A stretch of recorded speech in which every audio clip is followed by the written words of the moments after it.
เบอร์โทรศัพท์0649495999นะ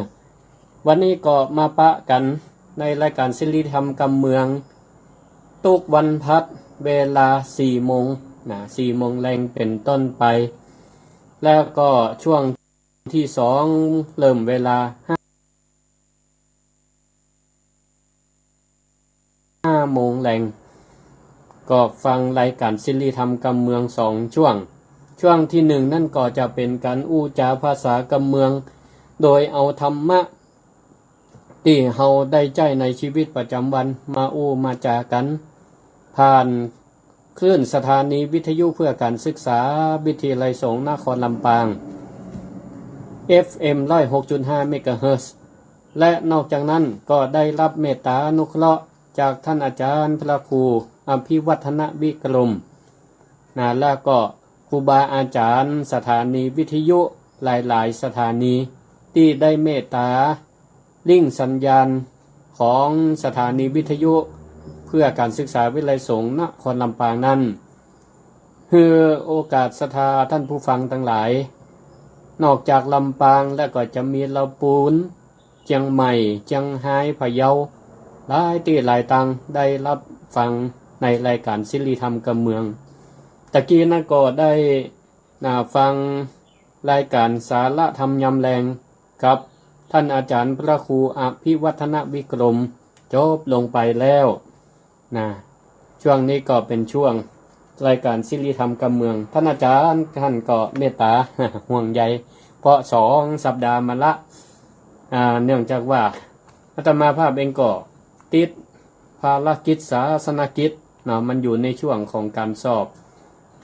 ทำสนามหลวงที่ผ่านมาบางเตื้อก็ต้อง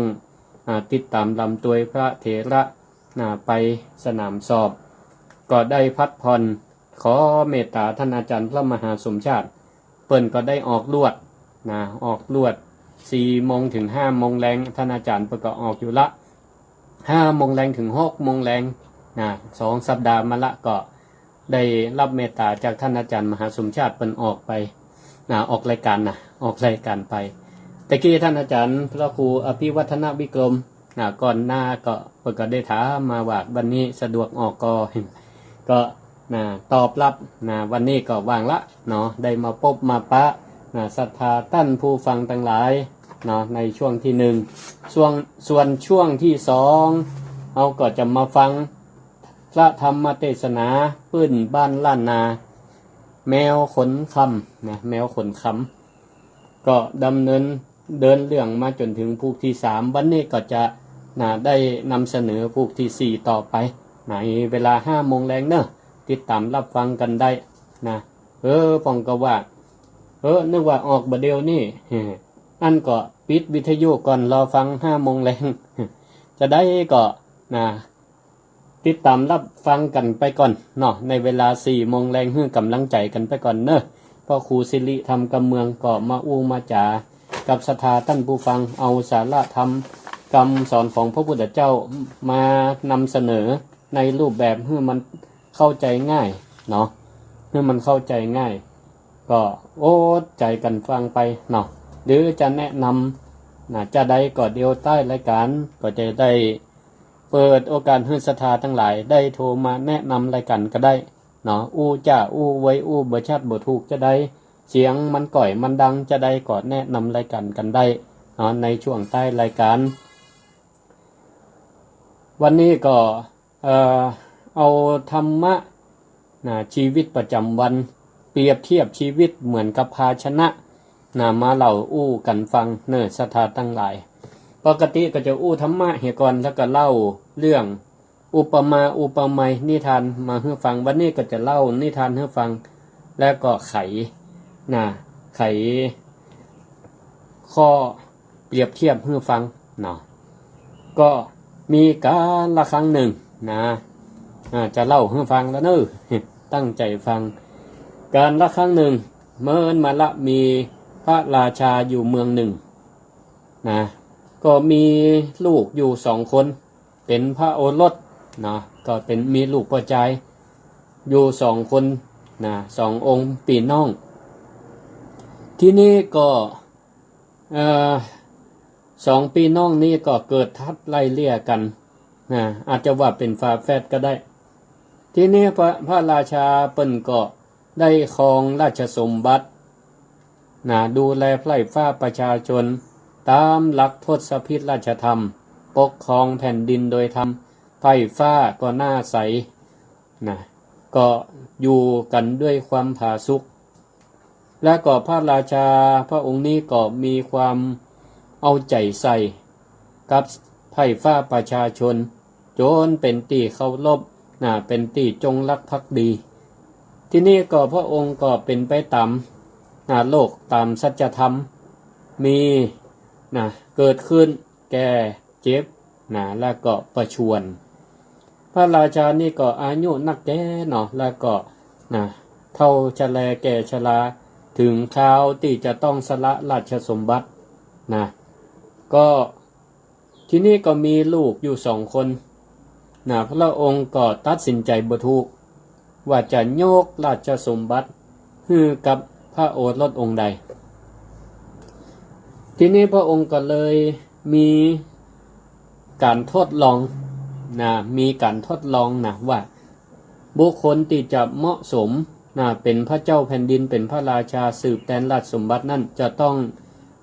มีคุณสมบัติต้องผ่านการทดลองการผ่านการทดลองเหียก่อนว่าแล้วพระราชาก็ใจให้อำมาตย์ไปเรียกพระโอรสทั้ง2 องค์มาเข้าเฝ้า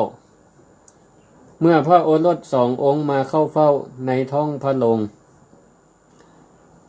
พระราชาก็ให้ทหารยกภาชนะ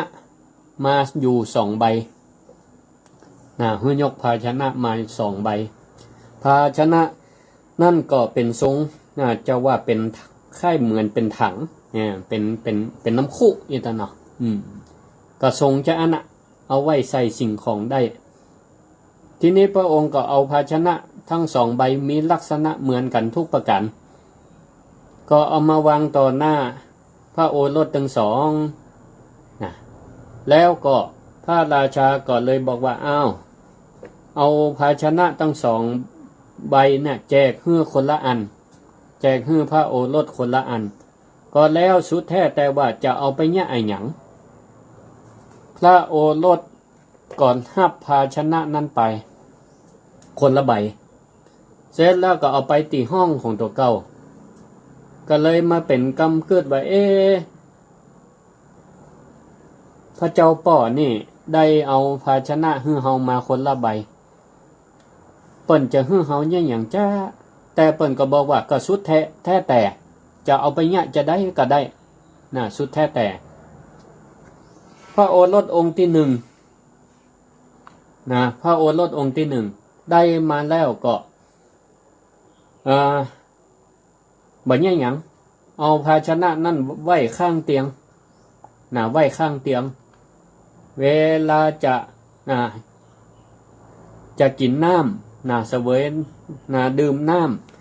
ำเหลือก็เทลงในภาชนะหั่นกินขนมตีบรรดา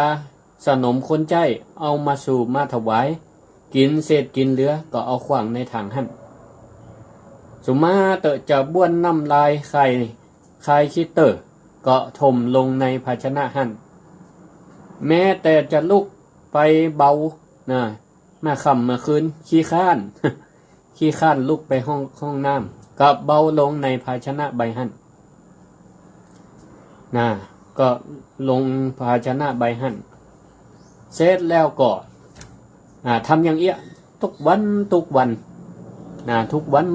นส่วนพระโอรสองค์ที่2ได้ภาชนะใบนี้เอาไปที่ห้องก็เลยมานึกคิดพิจารณาว่าพระเจ้าป่อเปิ้นน่าจะมีปริศนาอะไรอย่างสักอย่างกับภาชนะใบนี้แล้วป่อเฮานี่ก็เป็นคนห่มปลูกก็ตอกดอกไม้เลยบอกให้สนมคนใจว่าไปเอาดินมา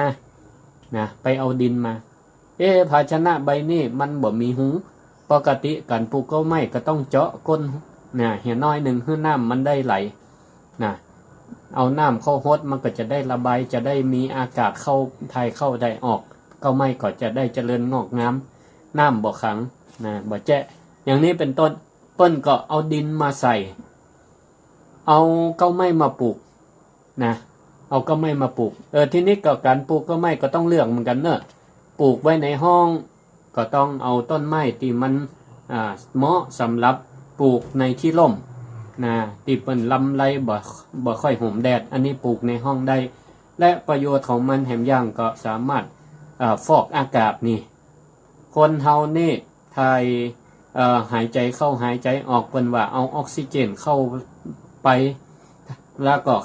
คายคาร์บอนไดออกไซด์ลมเสียออกแล้วก็ถ้ามีเก้าตอกดอกไม้เนี่ยมันจะดูดคาร์บอนไดออกไซด์ไปแล้วก็ถ่ายออกซิเจนออกมากับกันฮือเฮาเปิ้นก็กึดจะอีกละทีนี้ก็ปูก็ไม่จะเอียก็เอาไว้ในห้องนอนท่านทั้งหลายพระโอรสทั้งสององค์นี่ใจประโยชน์จากภาชนะต่างกันคนแรกเอาสิ่งสกปรกใส่ลงไปส่วนคนน้องคนที่สองปลูกเก้าตอกดอกไม้ใส่ปุ๋ยใส่ดินรดน้ำเข้าไปหลังจากนั้น7 วันผู้เป็นพ่อพระบิดาก็เลยให้ทหารไปห้องพระโอรสทั้งสองมาเข้าเฝ้าใหม่เรียกมาเข้าเฝ้าใหม่แล้วก็บอกกำชับว่าเอาภาชนะตีเกยประทานเมื่อ7 วันที่แล้วกำมาตัวกำมาตัวทีนี้ก็พระโอรสทั้งสองก็บ่สามารถจะคัดคำสั่งได้ก็ต้องเอาภาชนะทั้งสองอันนั้นมาตัวพระโอรสคนที่หนึ่งอายก็ดีอายกำภาชนะใบนั้นซึ่งก็มีทั้งสิ่งสกปรกน้ำมูกน้ำลายของเสียอยู่ในหั่นมือข้างหนึ่งก็กำภาชนะนั่นมามือข้างหนึ่งก็ปิดหูดังเอามาตัวเพราะขัดคำสั่งไปได้ทีนี้ก็องค์ที่สององค์ที่สองนี่ก็อุ้มภาชนะที่ปลูกเก้าไม้มาเนี่ยอุ้มมาด้วยความห่วงแหนและก็บักยะไข่แยงเพราะว่าต้นไม้นั่นเป็นสิ่งสวยงามกำอุ้มมาถึง2 มือก็เอามาได้เสร็จแล้วก็เอามาวางเบื้องหน้าเอามาวางเบื้องหน้าเสร็จแล้วก็พระราชาได้หันพระโอรสทั้งสองเอาภาชนะกำมาตัวเสร็จแล้วพระองค์ก็หันอย่างอันก็เลยบอกว่าเอาละตีลูกทั้งสองเอาภาชนะไปเนี่ยบอกว่าเอาไปเนี่ยอย่างก็ได้แล้วเอามานำมาส่งอันนี้คือการบ้านเนอะการบ้านคือป่อตั้งโจทย์ไว้ว่าป่อเกิดในใจไว้ว่าป่ออายุเท่าแก่ชราละเห็นสมควรที่จะต้องสละราชสมบัติให้ลูกคนใดคนหนึ่งและลูกคนนั้นก็จะต้องมีความรับผิดชอบหักไล่ฟ้าประชาชนมีความเมตตามีความดูแลเอาใจใส่ต่อไล่ฟ้าประชาชนเหมือนที่ป่อทำให้เป็นตัวอย่างบัดนี้ป่อก็ตัดสินใจได้ละจะยกราชสมบัติทั้งหมดเนี่ยให้กับลูกคนที่สองเนอะให้ลูกคนที่สองเนอะทุกคนก็แปลกอกแปลกใจว่าเนี่ยหยังเนี่ยหยังให้ลูกคนที่สองก็บ่แปลกใจพ่อก็บอกว่าก็พอแล้ว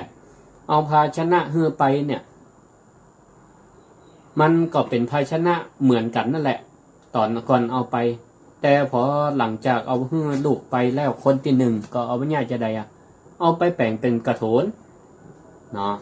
กระโถนคำว่าเปิ้นสมมติให้ตั้งชื่อว่าเป็นกระโถนเพราะมันเป็นสิ่งที่เอาสิ่งสกปรกโสโครกเข้าใส่ลงไปมันก็เนี่ยคือกระโถนใบนั่นเป็นสิ่งสะสมปฏิกูลโสโครกถ้าเปรียบกับคนก็บ่มีความรับผิดชอบมายังอยู่ไปวันๆเอาของเสียเข้าถ้าจะฝากความหวังการปกครองบ้านปกครองเมืองปกครองไผ่ฟ้าประชาชนให้กับลูกคนแรกนี่ถ้าจะบรอด ถ้าจะบ่เป็นลายแต่สำหรับคนที่สองเป็นจะได้อันก็เอาภาชนะเหมือนมีลักษณะเหมือนกันไปแต่เปิ่นมองทะลุปูโป่งไปถึงความสวยงามและเป็นประโยชน์นะก็เอามาดินมาใส่เอาก็ไม่มาปลูกไปบ่พอดูแลเอาใจใส่งดน้ำตึงวันใส่ปุ๋ยตึงวันต้นไม้นั่นก็เจริญงอกงามอันนี้แหละเป็นบุคคลที่เหมาะสมที่สุดที่จะเป็นผู้นำในการดูแลไร่ฟ้าประชาชนให้อยู่ดีมีสุขนะบอกอยู่ห้อนนอนตุกเพราะฉะนั้นปอก็จะโยกสมบัตินี่ให้ลูกคนแรกคนที่สองขอซุมมาเตอะนี่ศรัทธาญาติโยมทั้งหลายก็ได้เล่าให้ฟังไปแล้วเนาะว่าเปรียบพระราชานี่เอาภาชนะให้ลูกไปก็ได้คติได้คำสอนว่าจะได้ศรัทธาญาติโยมทั้งหลายพระพุทธศาสนาเฮาเนี่ยมีลักษณะเป็นการสอนให้คนเฮาฮู้จักความทุกข์และก็บ่ได้ฮื้อจมกับความทุกข์แต่พระพุทธเจ้าสอนให้ฮู้ว่าอันนี้ทุกข์และก็ฮื้อสอนให้สืบหาเหตุของความทุกข์นะแล้วก็เนี่ยจะได้ให้เฮาท่านทั้งหลายดับความทุกข์ได้และก็ดำเนินชีวิตตามคันลองของธรรมเพื่อให้ไปสู่เป้าหมายของความสุขนั่นเป็นสิ่งตรงกันข้ามกับของความทุกข์เพราะพื้นฐานชีวิตของคนเฮานั่นเชื่อว่ามนุษย์เฮาทุกคนมีความรับผิดชอบต่อชีวิตของตัวเก่าได้พระพุทธศาสนาเป็นศาสนาที่พอคนมองมนุษย์ในแง่ดีเสมอเชื่อว่าทุกคนมีความรับผิดชอบทุกคนสามารถพัฒนาตัวเก่าตั้งอยู่ในคุณงามความดีให้เป็นคนดีได้ให้เป็นคนดีได้ก็ถือได้ว่าพระพุทธศาสนานี่ก็เป็นศาสนาเดียวที่ยืนยันว่าคนเฮานั่นสามารถพัฒนาตัวเก่าให้ถึงจุดมุ่งหมายสูงสุดหรือความสมบูรณ์ของชีวิตได้โดยบ่ต้องอาศัยสิ่งนอกตัวก็ได้คนเฮานั่นมีศักยภาพมีความสามารถที่จะพัฒนาตัวเก่าให้ถึงเป้าหมายสูงสุดได้พระพุทธศาสนาก็เลยสอนให้เฮานั่นมั่นใจในตัวเก่าเชื่อมั่นในตัวเก่าว่าเรานั้นสามารถทำความดีได้ทำยังก็ได้ให้มันบรรลุตามเป้าหมายแต่ละคนก็อาจจะตั้งเป้าหมายในชีวิตเหมือนกันแต่ท่านทั้งหลายก็ขอให้มั่นใจได้ว่าเราสามารถทำได้เราสามารถทำได้จะไปติดในกล่องความคิดหรือว่าการบล็อกชีวิตของตัวเก่าว่ามันตึงเนี่ยบ่ได้มันตึงเนี่ยบ่ได้อย่างเอี้ยกลายเป็นว่าสอนปลูกฝังตัวเก่าให้มองโลกในแง่ร้าย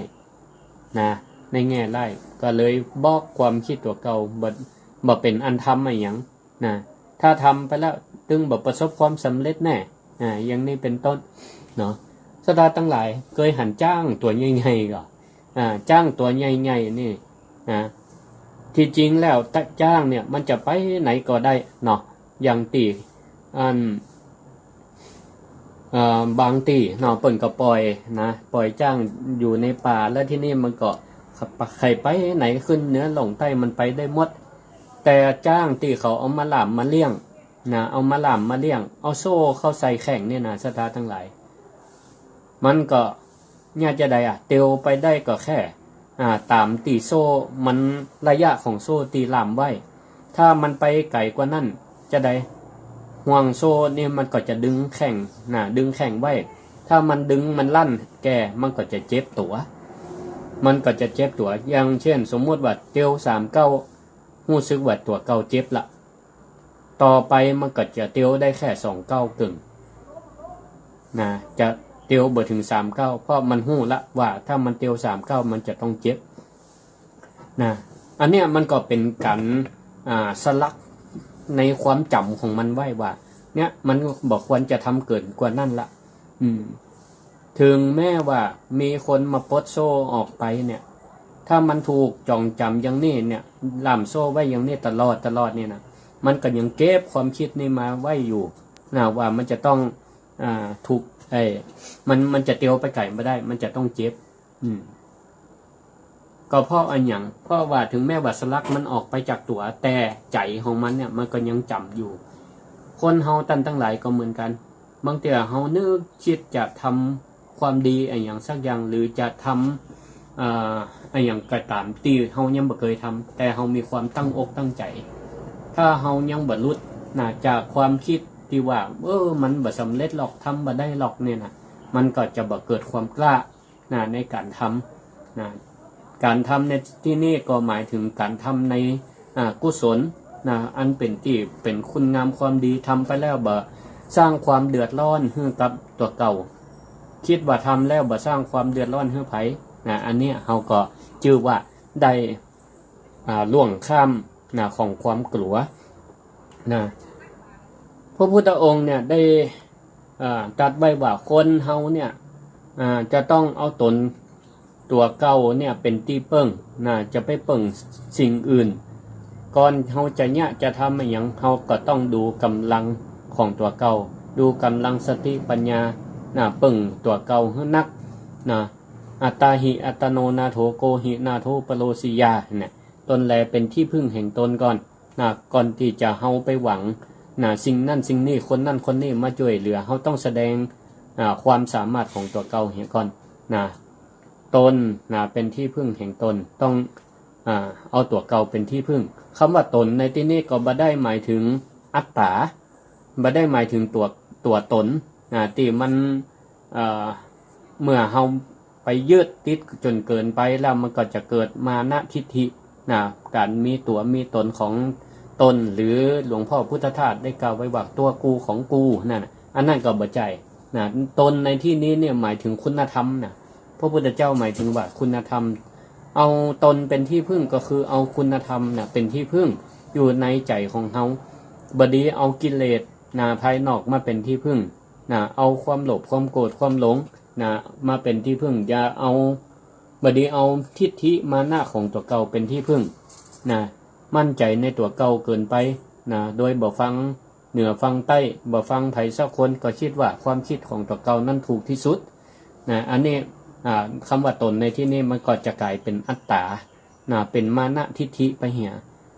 แต่ในที่นี้คำว่าเอาตนเป็นที่พึ่งก็คือเอาคุณธรรมเป็นที่พึ่งเขาก็อาจเปรียบเหมือนชีวิตของคนเขาเหมือนภาชนะอันหนึ่งอย่างที่อาตมาได้ยกนิทานเป็นเบื้องต้นแต่ที่นั้นว่าภาชนะที่เปิ่นเอาเฮือลูกของเปิ่นไปถึงสองเนี่ยมันก็เป็นภาชนะที่เหมือนกันแรกก็ยังบ่ได้ถูกกำหนดบ่ได้ถูกสมมุติว่ามันห้องว่าอะไรอย่างชีวิตของเฮาก็เหมือนกันก็เปรียบเหมือนภาชนะอันหนึ่งที่เป็นภาชนะที่ยังว่างอยู่บ่มีอะไรอย่างเลยภาชนะที่เฮายังบ่ได้ใจนั่นเฮาก็ยังบ่ต้องตั้งชื่อให้มันภาชนะนั่นจะเป็นอะไรอย่างก็ขึ้นอยู่กับการใช้งานมันก็อยู่กับการใช้งานเช่นว่าสิ่งนี้คืออะไรอย่างทุกคนก็จะต้องตอบถ้าหันว่าวัสดุนั่นมันเอาของเสียมาใส่เอาสิ่งปฏิกูลมาใส่เอาขยะมาใส่เอาของสกปรกโสโครกมาใส่คนตั้งหลายก็จะสมมุติห้องสิ่งนั้นว่าเป็นกระโถนทั้งที่ว่าเขาซื้อมาจากร้านซื้อมาจากร้านมันก็ยังไม่ได้ห้องว่าเป็นกระโถนแต่มันอยู่ขึ้นติดกับการใช้งานของเขาต่างหากส่วนชีวิตของเขาถ้าเขายังบ่สนใจเขาบ่ได้ตั้งใจบ่ได้ฝึกฝนอบรมตนในการละชั่วประพฤติดีชำระจิตใจของตัวเก่าให้สะอาดเขายังปล่อยจิตปล่อยใจไหลไปสู่ที่ต่ำอยู่เสมออย่างที่ได้อู้ไปแต่ว่าธรรมชาติของจิตมันก็เหมือนน้ำที่มันไหลจากที่สูงลงสู่ที่ต่ำเขาก็เปรียบเหมือนกับเอาแต่ของที่มันบ่สะอาดเข้าไปใส่ตั้งกายเข้าไปตั้งกายเช่นเอาสิ่งเสพติดเข้าร่างกายก็ดีของอันมีโทษ สูบบุหรี่ดื่มสุราเป็นต้นเนี่ยอันนี้ก็เอาสิ่งบ่สะอาดเข้าสู่ร่างกายวาจาก็เหมือนกันกล่าวแต่กรรมเทศกรรมสนส่อกรรมส่อเสียดกรรมหยาบกรรมเพ้อเจ้อนะใจก็เหมือนกันมองโลกในแง่ร้ายคนอื่นบ่ดีหมดมีกับตัวเก่าดีคนเดียวอย่างเอเนี่ยนะศรัทธาญาติโยมทั้งหลายเนี่ยบริบทก็เป็นอย่างอีเอาแต่สิ่งบดีเข้าตึงกายวาจาใจชีวิตของคนเฮาก็เป็นภาชนะตีสมมติห้องว่าเป็นกระโถนก็เปรียบเหมือนกระโถนเพราะทำชีวิตเพื่อเป็นกระโถนที่เต็มไปด้วยความสกปรกโสโครกเหม็นเน่าน่าเกลียดคนแบบนี้ที่ถูกเรียกเปรียบเหมือนว่าเป็นกระโถนไปตังใดไผก็บ่อยากจะอยู่ใกล้เนาะเหมือนกระโถนนี่ก็เหมือนกันไผก็บ่อยากจะเอาไปโชว์เวลาเข้าบ้านเข้าจองมาปุ้นเปิ้นเอาไปไว้อยู่ในห้องครัวปุ้นเอาไปซ่อนอยู่ใต้บ้านหลังบ้านปุ้นเพราะมันเต็มไปด้วยของเน่าของเหม็นของสกปรกคนเฮาก็เหมือนกันถ้าเฮาทำตัวเหมือนกระโถนไปที่ไหนไผก็บ่อยากจะเสวนาบ่อยากจะคบหาบ่อยากจะอยู่ใกล้เนาะเพราะอยู่ไปก็พลอยจะทำให้จิตใจนั้นมันหม่นหมองไปอู้ยำได้ก็จวนอู้กำสนกำส่อเอากำบันเหนือบันใต้มาเล่าเอาคนนี่มานินทาก็ว่ากันไปจ้ะนั่นเอาฟังพอบ่ไหวอยู่ใกล้ในป่าจะให้จิตใจมันห่อเหี่ยวเนาะแต่แหมต่างหนึ่งเนาะเดิมนั่นภาชนะนั่นมันก็บ่ได้ห้องว่ากระโถนหรอกเนาะหากแต่ว่ามันเป็นกระโถนเพราะเฮาใจสอยมันเนาะเฮาใจสอยมันเฮาก็เอากิเลสเข้าไปใส่เอาความโลภความโกรธความหลงเอาของที่มันของเสียเข้าไปแต่ถ้ากระโถนใบนั่นภาชนะใบนั่นถามว่ามันจะเป็นกระโถนไปตลอดหรือไม่ก็บ่ใช่ถ้าสมมุติว่ามาเกิดได้ภายหลังว่าอันนี้เนี่ยมันเป็นหรือว่าไผมาตักมาตอมาตำหนิตีเตียนเนี่ยมีถังขยะมาหู้จักเอาไปขว้างสักเตืออันนี้ก็อาตมาก็บ่อยข้างติเตือนพระภิกษุสามเณรพระลูกวัดว่าเวลาอาหารกันฉันมันเหลือก็เอาใส่ในถังไว้เนิกแล้วก็ศรัทธาเพิ่นก็จะมาขอไปพอออกไม่ออกเอาไปให้ไก่พ่องเป็นประโยชน์เป็นอาหารสัตว์ไปพ่องอย่างอิ่มก็เป็นประโยชน์ได้ก็ต้องให้มันล้างมันทำความสะอาดอย่างเนี้ยถ้าไผมาตำหนิได้ว่าอันเนี้ยมันเหม็นแล้วเอาไปล้างได้ละเนี่ยศรัทธาญาติโยมทั้งหลายกระโถนใบนั่นเนี่ยถ้ามีการเอาไปคัดสีชวีวันเอาไปชำระคาดให้มันใหม่มันหมดจดสดใสแล้วก็ลองเปลี่ยนพอละเปลี่ยนจากกระโถนใบนั่นเอาเจาะหูตั้งข้างตั้งก้นพ่องเอาดินมาใส่เอาก็ไม่มาปลูกเอาก็ไม่มาปลูกฮดน้ำใส่ปุ๋ยมันก็จากกระถางใบนั่นเปลี่ยนจื่อทันทีกลายเป็นกระโถนโทษจากกระโถนกลายเป็นกระถางทันทีเพราะวัสดุใบนั่นเนี่ยเขาก็เปลี่ยนวิธีการใจมันเอามาใจสอยให้มันเป็นประโยชน์ปลูกก็ตอกดอกไม้ได้ก็เปรียบเหมือนชีวิตเขาก็อาจจะเคยผิดพลาดเนาะด้วยความถืออัตตาตัวเก่ามีมานะทิฐิแต่ถ้าอยู่ได้อยู่ใกล้ครูบาอาจารย์นักปราชญ์คอยแนะนำหรือเปิ่นทำให้เป็นแบบอย่างแล้วเขาก็หันเฮาหันแล้วเกิดการนึกคิดได้เฮาก็มาปรับจิตปรับใจปรับอัตตาตัวเก่าลดอัตตาตัวเก่าลงให้เป็นคนที่มีเหตุมีผลมีธรรมะเอามาพัฒนาความคิดพัฒนาการดำเนินชีวิตให้ใหม่เอาสิ่งดีๆเข้าร่างกายเนาะงดเว้นจากอบายมุขทั้งหลายเนาะในเมื่อสัญญาณมันมาเตือนด้านสุขภาพร่างกายก็ตามหรือว่ามีคนเปิ่นเกยอยู่แล้วมีประสบการณ์มาเตือนมาบอกเฮาเกิดได้ไหวตัวตันเฮาก็เลิกในการเอาสิ่งที่มันเป็นอันตรายเข้าสู่ร่างกายตั้งวาจาก็เช่นกันถ้าเฮานึกคิดได้ว่า การที่เฮาอู้จาบ่ม่วนไปอู้ย่าให้คนแตกแยกกันไปสนไปส่อย่าให้คนเปิ้นเคยสมัครสมานสามัคคีเข้าใจอันดีกันมันแตกมันแยกกันเฮาก็เลิกปรับปรุงตัวให้ใหม่ปรับปรุงตัวให้ใหม่ก็กลายเป็นคนที่อู้ม่วนจาหวานขึ้นเปลี่ยนจากการอู้กรรมบดีบดักก็มามันทำวัดสวดมนต์ก็ได้เนอะ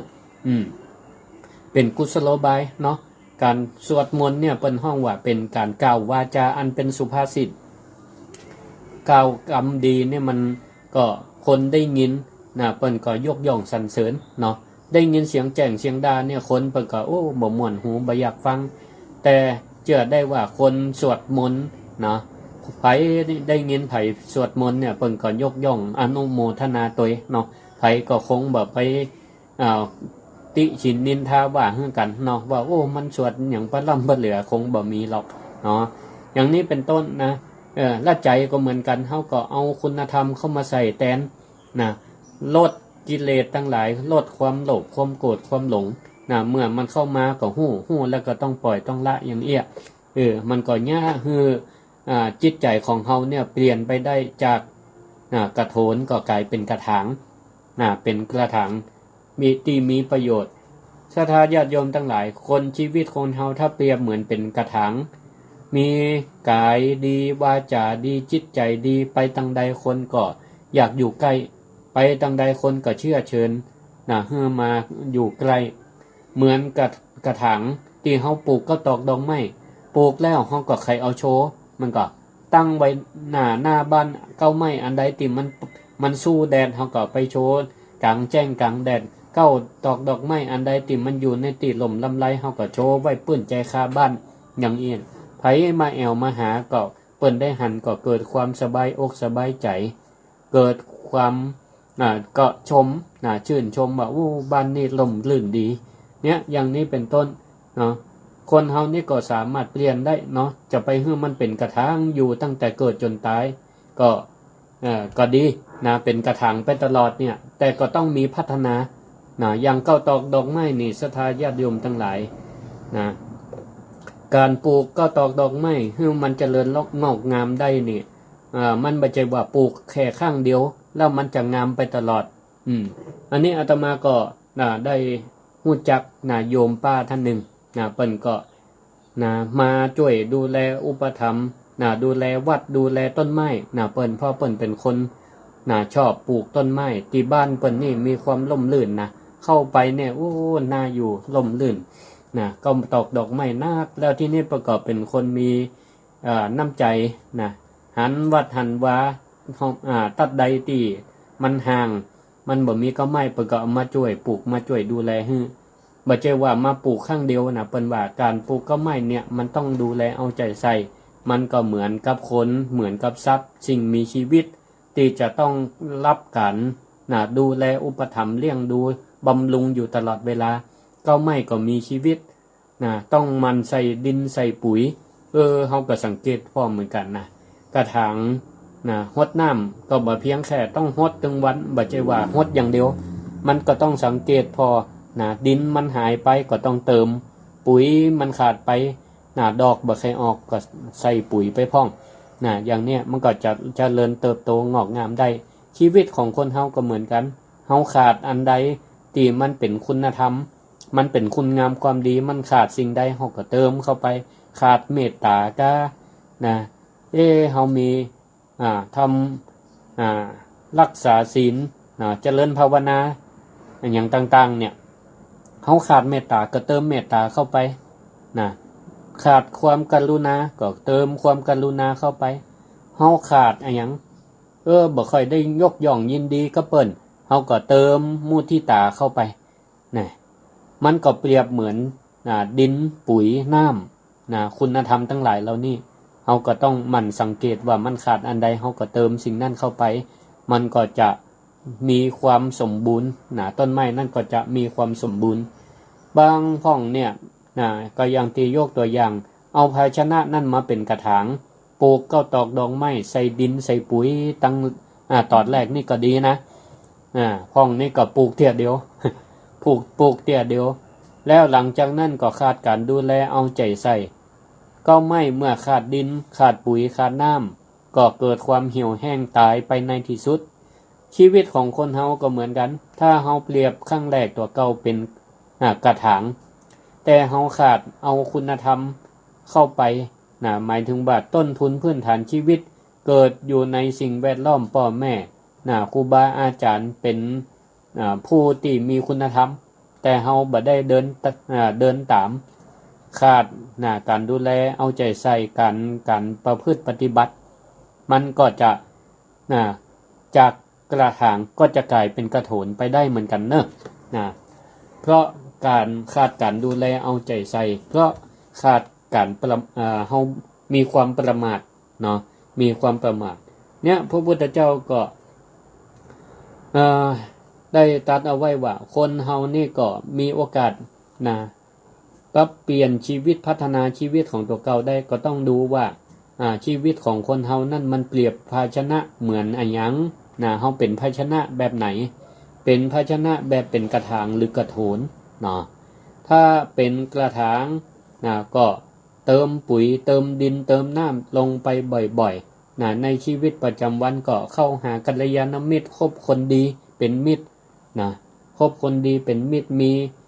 ความเกื้อกูลซึ่งกันและกันการอยู่ด้วยกันเป็นสังคมก็ใจรักสังฆะวัตถุสี่โอบอ้อมอารีวจีไพเราะสงเคราะห์ประชาชนวางตนให้เหมาะสมเนาะอันนี้ก็คือเฮาก็มีการรักษากระถางใบนั่นให้มันเสมอต้นเสมอปลายและก็ต้นไม้นั่นก็จะเจริญงอกงามไปเรื่อยๆไปบ่พอสามารถแตกหน่อแตกกอแพร่ขยายพันธุ์ไปเป็นกระถางใบอื่นๆได้อันนี้ก็เปรียบเหมือนชีวิตของเฮาเนี่ยเป็นบุคคลต้นแบบเป็นบุคคลต้นแบบเป็นตัวอย่างอันดีให้คนรอบข้างให้ลูกให้หลานให้เปื่อนให้ฝูงศรัทธาญาติโยมทั้งหลายเปิ้นมีคำกล่าวอยู่คำหนึ่งว่าอยู่ใกล้ใครนิสัยก็จะเหมือนกับคนนั่นอยู่ใกล้ไผ่นิสัยก็จะเหมือนเป็นคนนั่นอยู่ใกล้บัณฑิตก็จะเป็นบัณฑิตอยู่ใกล้อยู่ใกล้เศรษฐีก็จะมีความมีแรงจูงใจมีความมานะพยายามมีความขยันมันเพียรก็จะเป็นเศรษฐีได้นี่เป็นห้องว่าอยู่ใกล้ใครนิสัยก็จะเป็นเหมือนคนนั่นอันนี้ก็ลองพิจารณาพอเนอะว่ามันแต้หรือบ่แต้เนาะเนี่ยแต่ถ้าชีวิตของคนเฮาเนี่ยรักษากระถางใบนั่นเนี่ยให้มันเจริญงอกงามได้ขาดการใส่น้ำใส่ปุ๋ยมันก็จะกลายเป็นกระโถนได้ในที่สุดคนเฮาก็เหมือนกันพื้นฐานชีวิตเกิดในบริบทที่บ่ค่อยเพียบพร้อมบ่ค่อยสมบูรณ์แต่ก็ขับเคลื่อนชีวิตของตัวเก่าจากกระโถนเนาะจากกระโถนบางเตื่อตอนเป็นวัยรุ่นก็อาจจะคบหาเปื่อนฝูงเปื่อนจักนำไปในทางที่บ่ดีลุ่มหลงมีมิจฉาทิฐิไปพ้องแต่สุดท้ายก็เกิดการกลับตัวกลับใจมีคนมาแนะนำมาบอกก็เชื่อฟังก็เปลี่ยนจากภาชนะที่ห้องว่ากระโถนให้เป็นกระถางก็ได้ก็กลายเป็นคนดีได้แล้วก็กลายเป็นกระถางที่มีความเจริญงอกงาม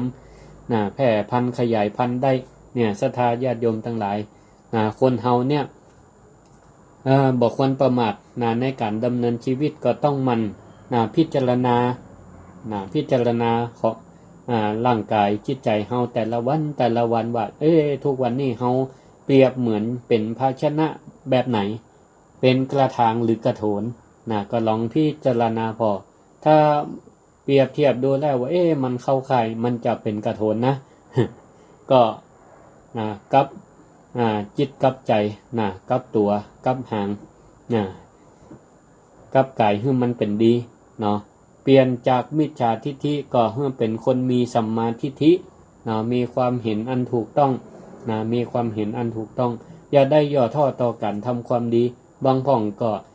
ไปค่อยตามเจือกรรมที่เขาว่า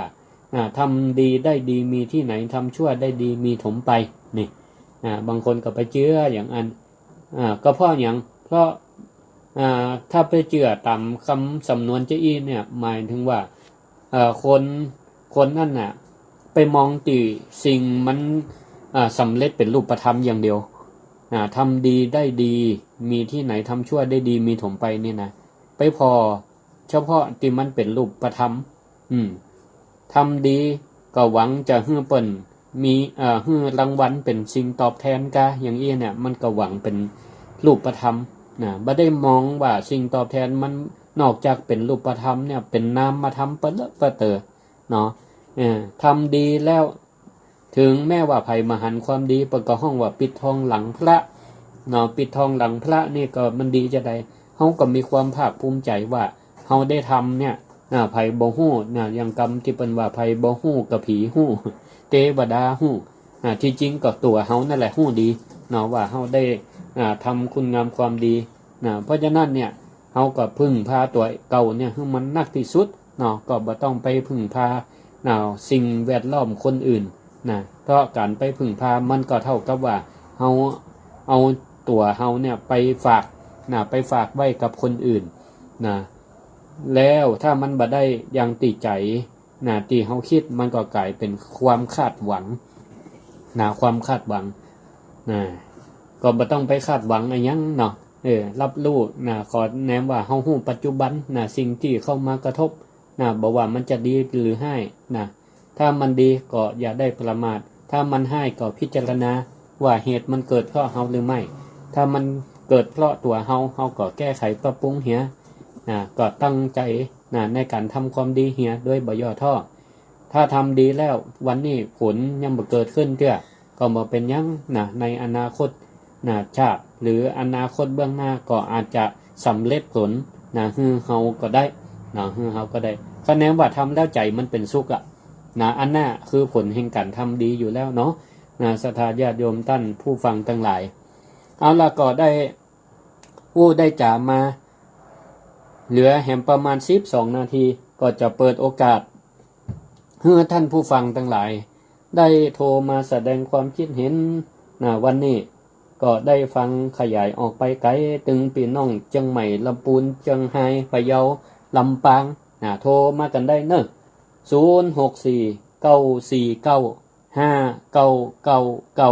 พระครูสิริธรรมบัณฑิตเนาะรายการสิริธรรมกำเมืองเนอะวันนี้ไผจะเป็นสายแรกพี่น้องลำปางกับเชียงใหม่สู้กันเพราะละไผโทรแข่ง ไผจะโทรติดก่อน0649495999บัลลังก์สตังค์หมดเนี่ยก็ตะกี้โทรหาจันทร์พระครูอภิวัฒนวิกรมหมดล่ะว่าศรัทธาเปิ้นก็ตึงห่มฟังกันแท้เนาะรายการธรรมะตะกี้ก็ท่านหลายๆท่านก็ตักใน Facebook ไล่ก็ขอยกมือไหว้สาอนุโมทนาตึงสมณศรัทธาและมูลศรัทธาเนอะตัวหนังสือมันน้อยมันจะอย่างที่บางเที่ยบ่ได้ตักไทยอู้จากับท่านทั้งหลายที่อยู่ใน Facebook ไล่ตัวหนังสือมันน้อยเจริญพรนี่แม่บุครับแม่จากวัดพระบาทอุดมเนอะโอ้พระบาทอุดมฝางพุ่นอยู่ฝางพุ่นกะเจ้าฝางวัดพระสถานีวัดพระบาทอุดมโอ้สาธุหลวงพ่อเจ้าคณะอำเภอเนาะสถานีเปิ้นเนาะสาธุท่านบรรยายธรรมะก็ขอฟ้ากันใจดีคนเนาะสาธุขอบคุณนะมันกระโถนมันก่อนนะตัวเป็นกระถางเนี่ยท่านต้องรู้ว่าเนาะพ่องเป็นกระถางพ่องเป็นกระโถนเป็นกระถางอันเป็นกระโถนเนี่ยจะไปให้มันเป็นเหมือนเนาะเปลี่ยนมาเป็นกระถางจ้ะแต่ว่าเนี่ยคนเขาทำมาดีวันเดียวเขาก็เข้าหาธรรมะอย่างเงี้ยเขาก็สบายใจเอกก็ธรรมะอย่างเงี้ยโอ้สาธุอีกะสุดยอดนี่สาธุอนุโมทนานี่ได้กระถางแห่งใบแล้วนี่สาธุอนุโมทนาเนอะโอ้เพิ่นก็มาให้ความคิดเห็นอีกะเกิดจะอีนี่เป็นกระถางนี่เนาะอนุโมทนาเนอะ0649495999เนอะ สาธุสาธุตะกี้ก็ก่อนมาเข้ารายการก็มีการประชุมโครงการตั้งธรรมหลวงเวียงละกรเตชมหาจารย์เนอะก็จะมีวันที่25-26เดือนธันวาคมเนอะศรัทธาญาติโยมทั้งหลายวิไลสงฆ์นครลำปางจัดตั้งธรรมหลวง25-26ธันวาคมเนอะเจริญปอนเจ้าแม่ศรีกุลเจริญปอนว่าจะได้วันนี้แนะนำอย่างห้องแม่เจ้ากระถางนั่นน่ะเอากันเป็นกระถางเนาะจังวันนี้นะนี่นั่นแหละถูกต้องที่สุดนะมันใส่ปุ๋ยเนอะมันใส่ปุ๋ยใส่น้ำเนอะจะไปเฮื่อมันที่แม่ก็ใส่ปุ๋ยกระลำพักกระดอกที่นี่ดีละฝนตกก็มาใส่หรอนั่นน่ะฟ้าฝนก็เป็นใจเทวดาอนุโมทนาไข่เฮื่อพักงามเปิ้นว่าใครดีนั่นกะเทวดาว่าอันแม่ศรีกุลพักงามแล้วก็เอามาตันถวายพระครูสิริเอายากกับข้าวกระป๋าผมเด้อว่าเจ้าได้จ้าวันนี้กำลังใจเนาะสาธุสาธุสาธุขอบคุณแม่ศรีกุลเจริญพรเราเจริญพรเจริญพรเบาวิทยุหน่อยนึงเจริญพรแม่หยังที่หลวงพ่อไปแจ้งแม่นละเจริญจ้าแม่อันนี้โทรมาจากลำปางหลวงนะเจ้าลำปางหลวงก็คาสาธุลำปางหลวงแม่หยังโทรถามหลวงพ่อว่ากระถางกระโถนนี่กระถางปลูกดอกไปแจ้งกับเจ้าแม่นแล้วกระถางปลูกดอกกระโถนนี่มันเอาไว้ใส่ควานสกปรกบ้านยายเนี่ยปลูกดอกติดเลยดอกโตดอกอย่างเนี้ยนั่นแหละสาธุนะเจ้าสาธุดีแล้วเนาะนั่นแหละจิตหลวงพ่ออธิบายนี่ดีละเจ้านั่งฟังนี่ตั้ง4 โมงถึง5 โมงเจ้าอนุโมทนาวันนี้ได้ธรรมะเต็มปุ่มวันนี้นะเจ้าสบายเจ้าเลยได้สบายใจเจ้าสาธุเนอะเจ้าไปฉีดยาหาหมอมาเป็นไข้เจ้าบุญรักษาให้ไว้น่ะเลยมานอนฟังวิทยุเนี่ยเจ้าดีละธรรมะรักษาเนอะแม่เนอะหายไว้เนอะการเริญปอนพักผ่อนกินยาเจ้าเจริญปอนโยมคำสุขเจ้าว่าได้พ้องโยมเป็นกระโถโยมเป็นกระถางนั่นแม่สลับแม่กระโถนละเป็นกระถางก้าฟังธรรมะตึงวันต้องเป็นกระถางเนาะดีละมันใส่เป็นกระโถนโมโหพระอาจารย์มันก็มีผ่องนั่นแต่ดีแล้วจะกลับกายกระโถนให้มันเป็นกระถางเนี่ยดีแล้วก็รักษาไว้มันเนาะใส่ดินใส่ปุ๋ยใส่น้ำเนาะอยู่มันจะได้อันเป็นกระโถนมันกระถางมันเหมือนหนัดหล่ำใช่ไหมหล่ำตัวอันโยมคำสุขสาธุนะขอบคุณเจริญปอนเบาวิทยุนายหนึ่งเจริญปอนอันนี้ไผ่ตังใดจ้าเจริญปอนนี่แม่เจริญปอนวางสายก่อนเปิ่นเมากับเปิดวิทยุเจริญปอนอันนี้ไผ่ตังใดเจริญปอนแม่หยังกันแม่สาวอำเภอแม่อายนะเจ้าแม่อายโตอยู่ไก่หนาวแล้วเนาะแม่หยังไม่น้อยใจเนอะถามว่ามีใครโทรหาอีนะมีคนฟังเปลืล่าเปิ่นทราบฟังเนาะสาธุดีละเนาะน่าสนใจที่สุดเลยเจ้าอนุโมทนาดีละดีละทุกเจ้าก็มีกำลังใจสาธุขอบคุณโยมอย่างต่อแม่อย่างโยมแม่จำสมชื่อกระเมาะสาธุเนอะเจริญปอนเจ้าเจริญปอนฮัลโหลเบาวิทยุก่อนกะเบาวิทยุหน่อยหนึ่งกันบ่ได้ละเปิ่นเบาวิทยุวางก่อนเปิ่นถ้าจะรอวิทยุมันดักเนี่ยก่อนเนาะบ่ได้นะศรัทธาญาติโยมทั้งหลายเวลาจะโทรมานี่ต้องปิดวิทยุก่อนเนอะ มาอันจะมาแนฟังกับวิทยุห้องเป็นอันอู้กันสักเถื่อเพราะว่ามันจ้าเปิ้นห้องว่ามันดีเลยเจริญพรไปศาลเจ้าพระอาจารย์เจ้าแม่เพียนเจ้าแม่เพียนเจ้าหนองยางแม่เพียนนี่ล่ะบ้านหนองยางเจ้าอยู่บ้านอดูพระอาจารย์เจ้าตำบลเงินเจ้าโอ้บ่ได้โทรมาหลายวันแล้วเราเนี่ยเนาะมันตำหูหน้าพระอาจารย์โอ้สาธุอนุโมทนา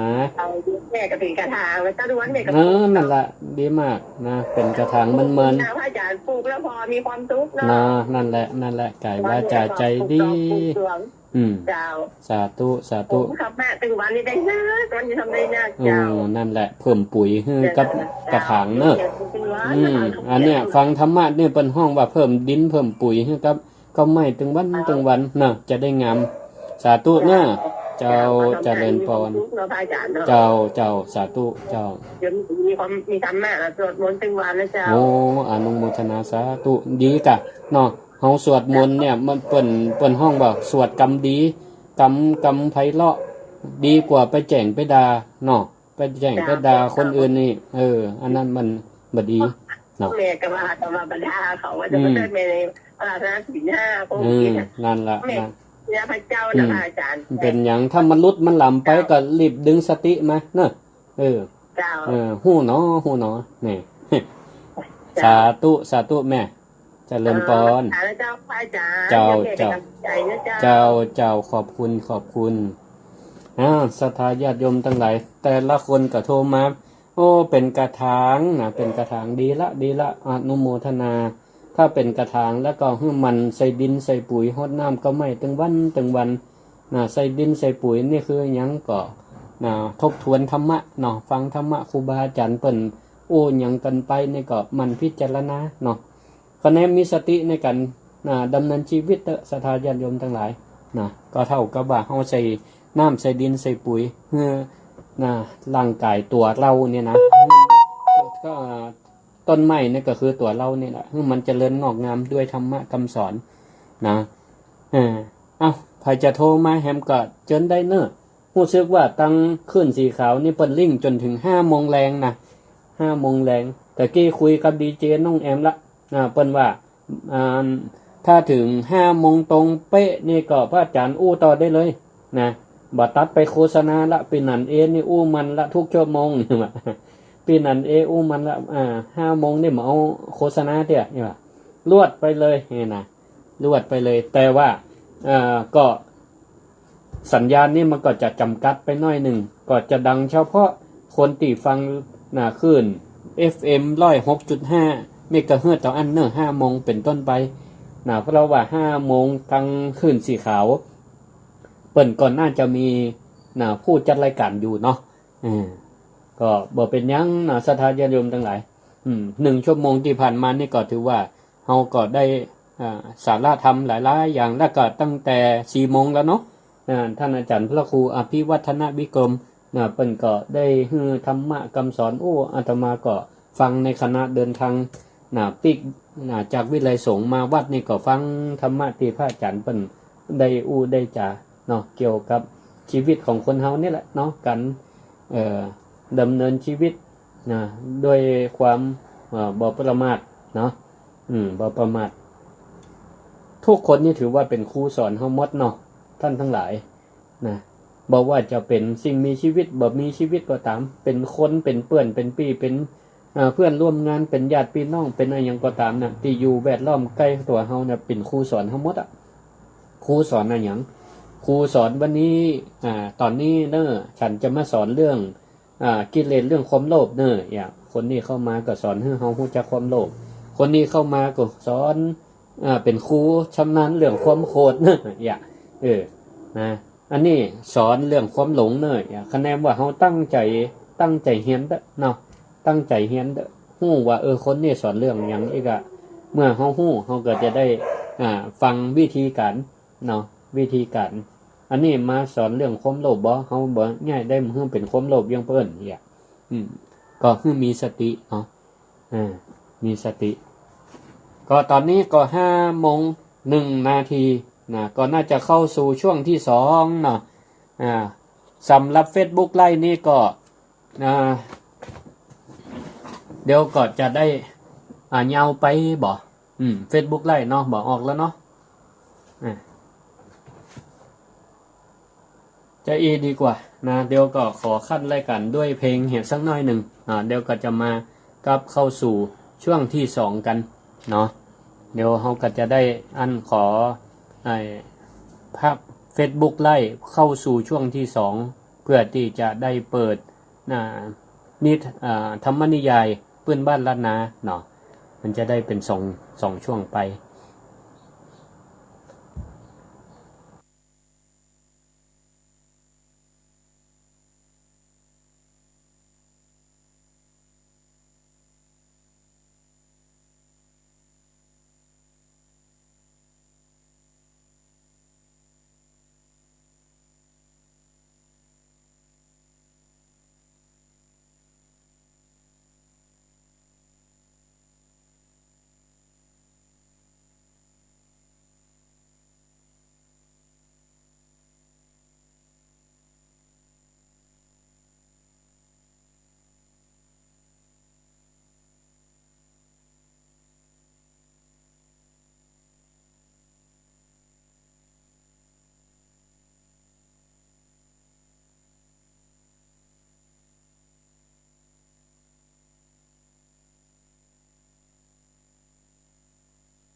มหาวิทยาลัยเทคโนโลยีราชมงคลล้านนา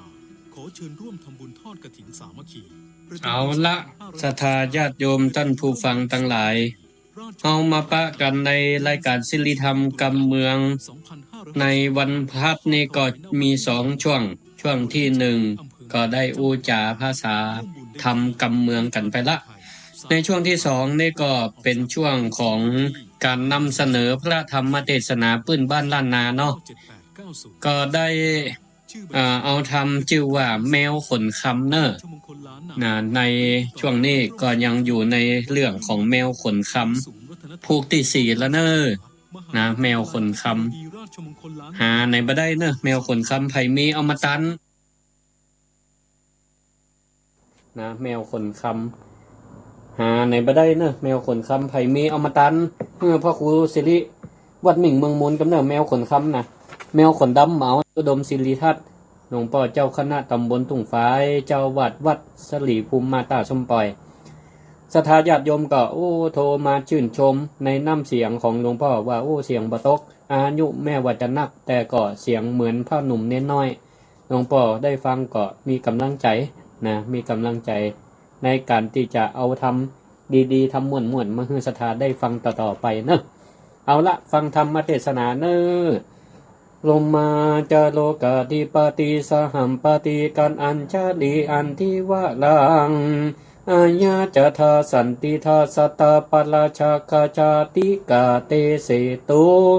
ธัมมังอนุกัมปิมังปะชังอาราธานังกะโลมามการที่ได้ผ่านแล้วมากันตัสสะภังกาวันโตอะระหังโตสัมมาสัมพุทธัสสะตะตงสุตะเกวะนังกันตัวมะหามปงอธิสันตงสุวรรณัมปิอลาเลนาวะนังกันตัวเจกะกะเรกันตัวมะงลานังปัตโตติติสาอันตะวนดูลานสัมภูริสันตังหลายตังยิ่งใจมนโมอันมังนังโยนำนาตังขันธานาไฟหอยยังทรงจืนจอยสัมมาภาการเกิดสุขสัมลาลัมยิ่งมีจุอสิ่งดังพระทรงงานให้แข่งคงลมฟ้าคือโลกาลาเมืองคนสุขเมืองคนเตตอง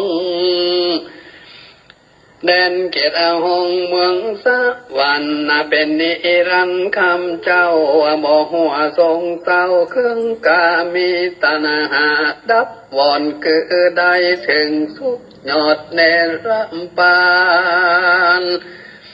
จริงเถื่อจริงหืนตันเขานามวันตัวพามปัต ใจสิ้นดวงใสสะอาดบ่ได้ขาดหักสามประกันมาพอมานานั่งโยธาฟังธรรมจุงดาตะจำมติตอนตามมาบัดคอมบาลีวาตะโตลุรตังเกวานังดังนี้เป็นต้นตินสืบสนตัวไปยบัติอาแดนตึตานโตมหาสัตโตอนวามมหาสันเจ้าปุณบ่เศร้าจุมปัวลาดกุมารกันพันดงดันผู้เท่าเขาปัสสาวะหายต่างก็ป้าแมวคำขาปีจันเตียวสรดันตงเลียน้องมูนีขึ้นสอดกานิงหลอดในใจว่ากันจักปิกขึ้นไปสู่ยังที่อยู่ในเมืองตนบุญเรื่องพ่อเจ้าก็ไม่เอาก็ทางต่างตนมันเด้อแม่นางก็ป้องข้างตั้งวันกำสั่งตันจักหลังได้จากมาไกลกวนตันใจไปนางบ่งจักกว่าขึ้นอลังน้อมปุ่นทั้งย้อนซอยขึ้น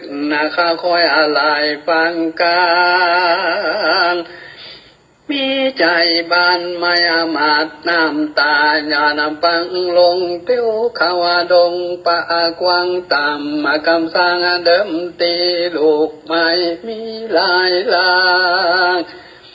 ตามใจห่างจังกินปองล้นตามดินได้ยันสมและฝาดสุนกันผ่องวันมันจืนจอยกึ่งขานุนห้อยจามาลำกวยตีบคำเรื่องอ่อนมีจุบอนดงอาลีมากเป็นมีหลายแหล่งมาไฟแผ่เป็นสายตาเสือยายมังเต้าหมากตำเต่าเป็นแถวหมากนมแมวเป็นหมูหน่วยเมียอยู่แดงแป้งส่องจอมเพ่งโนไทยดันป่าไม้ดงนาขึ้นด้วยผ่าลืบจันลังเตือดานาลงเหี่ยวป่าไม้เขียวน้อยใหญ่ลังเตือตายลงน้ำลังเตือนยำดินหาแดงตังวันแรงย้อนห้อยชักลำแทกจักลับเหลี่ยมน้อยโดยพาหนองปุถานุ่มเนาป่าปีเจ้าแมวดำแมวคำนอนกลางดงดำป่าไม้มืดเสียงควายไฟสนเงินพอบนต้องฟ้ามีเมฆฟ้าดำนังฝนตกมาบ่คาราลมพัดอันวาดมาซ้ำหนาวยิงลามาโพสันดุกเอ็นลันไปในน้องหัวใจยอดซอยกองก็ถอยขี่ยางกับแมวคำขังพี่เจ้าว่าทรงเฮานี่เล่าสั่งเครื่องขี้แม่นตายนี้ภากนาเป็นกำพร้าตั้งพันใส่วงวันพระปู่พี่น้องอยู่เพียงใจตั้งสุขใจจืนจอยเราตามก้อยนานทางมีปีตาพ่อเจ้าว่าบอกเหมือนคนหนุ่มเท่าจริงใจกันแม่บ่ตายกาพาเตียงบ่ละมาบางตุกผ่านอมปงที่ยาน้อยนาดยินไม่มาดมองใจติลำอะไรหลายแหล่งว่าแม่แม่เป็นเจ้าสั่งดวนเข้ามังละนานลุงบ่นำนาจักใหญ่กำมาควายตึงตันได้ดับขันไปก่อนละยังบ่นอคำลุงบ่นำจัก แผ่นแต่นคุณแม่สายใจโบราณไข่เก่าจีว่าคุณแม่นี่หลายหลังคือเมียมากล้นฟ้าลายยิ่งกว่าสะก้อนแม่งเมื่อมอนการก้อยดังเฮือนน้อยนาว่าสูงกงกาแม่ใหญ่อาดาลมควายกลางหนตุกตาล้นมางลำมาเพียงจมน้ำความเอาไว้ดังแม่เฮาตายดีใสตะเฮาไว้ตั้งทรงตุกมาป่องใบเดือนยงบอกเหือนขึ้นวันและนางว่าอันแล้วเจ้าวันโอแก้วตาลงทำก็ไก่กำตันเล่าไว้ซึ่งเจ้าเต็งว่าดังว่าสุอนันตัวพลตนเต็งว่าสังขายโยดูลานเต็งว่าดาทั้งหลายเฮยมวนโมอันหักษาอยู่กูปีมันในดงป่าใหญ่พับเสียงควายจุมพุงของอินดูตัวอาคารพังนามาไก่ลงดงไฟป่าไม้ของเต็มมาปะทายจีจองเตียวต้องไปดินนองมูนีย้อนซอยลำถอยลายฟังกันหิมมาฟังป่าใหญ่ดักเสียงไกวเย็นวอยตัวบนด้วยเถื่อนทองบ่มีเสียงห้องอันใดส่องใส่ใจย้อนซอยยินอ่อนมอยหลับไปก็มีอันแลนาปุณนันติว่าเสงกันวานาตุนดุงแจ้งแล้วอันติดปุ่งเตืองใครส่องใส่ใจนอนเนาก็ลงจางเก่าลุกขาดันดุงน้ำปะกวางตามกำสังตึมอ่อนเตียวดงต้นตั้งปังลังเตือกว่าลงห้วยเหี่ยวลิงช่วยพระอาจารย์15 วันจวมควายก็ปะใส่ตุกน้อยตาขานอนขาขาดน้อยปังลงอยู่กลางดงป่าเศร้าหันทรงเท่าคนผ่านกะตามกันอยู่สร้างเจ้าบุญกวางจุมปูอาลานกับแมวตัวอาจคนใสเดี๋ยวเข้าไปจิมาไกยองมือไว้อันจุอาลีจางกำดินตานาเหล่าซึ่งทรงเท่าคนผ่านว่าทรงคันลานแมวน้อยไต้ตามก็อย่าเครื่องขี่ลงดงดินป่าไม้บ่หูไตและเนื้อป่าจุนเจือนตกอ่องบอกหัวดาวขอบแดนใต้ของอาสะไหลยังจอดเพื่อหิวหอดไม้หายของตายายปุปาอินดุงคาคนผ่านปานาหันเข้านามวัตถุพัมตามมีแล้วใครวาติบอกเราตั้งแต่ก้าวเดิมมาสงครามปาปุ่งได้พามาโหตามมีก็มีขันแดนาอันทาในกังละนั้นเราส่งคาเท่าคนผ่านฟังอนอมปงที่ยังกะว่าถอยยินต่ำก้อยขี้มองนำมาตานองย้อยยันบ่ได้ขาดลามไหลแล้วจากกำไปตันต้องบัดอุปลาเจ้าน้อยนอเด็กขา ป่าแมวมาเป็นกุ้งเข้ามาสู่เฮือนเฮาจุงฟังเอาทนทิ้ง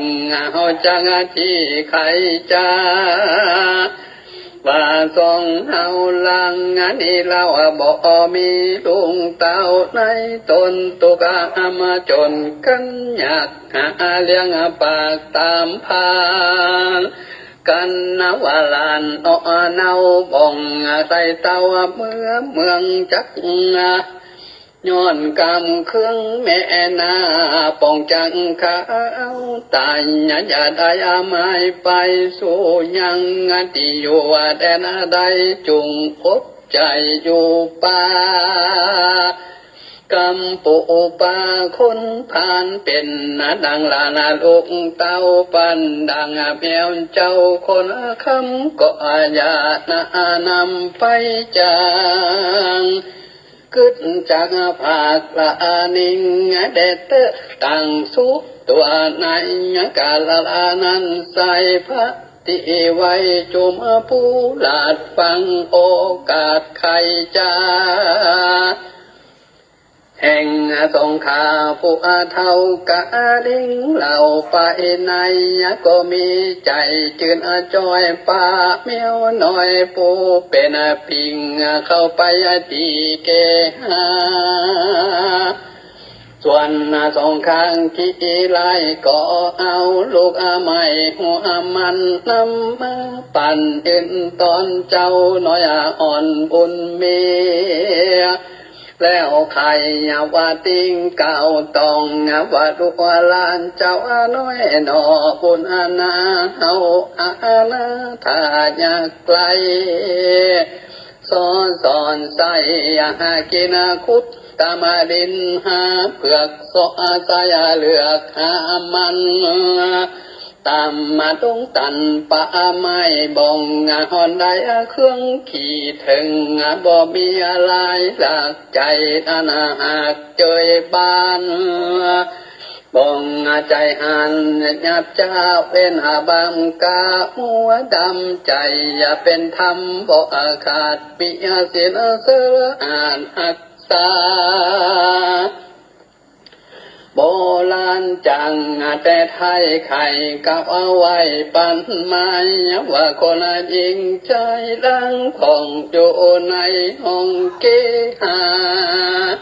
สูงสุนตากำฟ้าใจต่ำกว่าดินดันผ่องตุกผานาคณะอยากตุกลำบากอาณาธาอยู่เก่งห่างเหินต่ำใจนาซ้ำสูงหลายคนยิ่งใจโลกอาตายมีพ้องควายนานาโบ